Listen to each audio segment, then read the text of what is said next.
Hello বন্ধুরা, তোমাদের কাছে আজকে নিয়ে এসেছি একটা ঘুগনির রেসিপি। খাসির চর্বি দিয়ে ঘুগনি।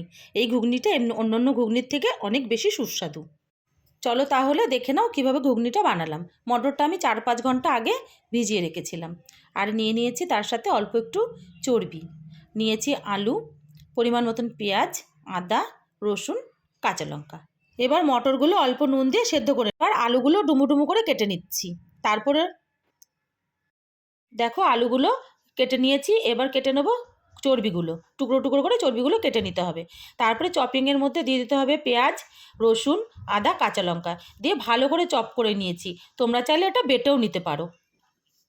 দেখো আদা, পেঁয়াজ, রসুন, কাঁচা লঙ্কা আমি ভালো করে চপ করে নিয়েছি, খুব মিহি করে চপ করেছি।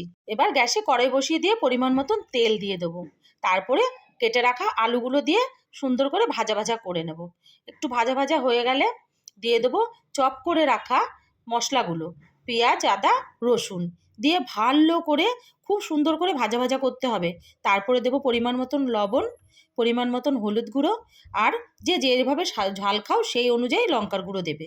দিয়ে ভালো করে মশলাগুলো খুব ভালো করে কষাতে হবে। কষানো হয়ে গেলে তেল ছেড়ে দিলে তারপর দিতে হবে চর্বিগুলো। চর্বিগুলো দিয়েও অনেকক্ষণ ধরে কষাতে হবে, যাতে চর্বির গন্ধটা চলে গিয়ে চর্বিটা সুন্দরভাবে গলে যায়। তারপরে দিয়ে দেবো সেদ্ধ করা মটর, দিয়ে ভালো করে নাড়াচাড়া করে অল্প একটু পরিমাণ মতন জল দিয়ে ঢাকা দিয়ে রাখবো।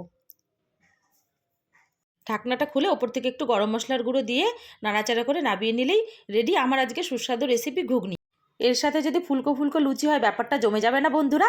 যদি আমার রেসিপিটা ভালো লেগে থাকে তাহলে আমার চ্যানেলটা কিন্তু সাবস্ক্রাইব করতে ভুলো না।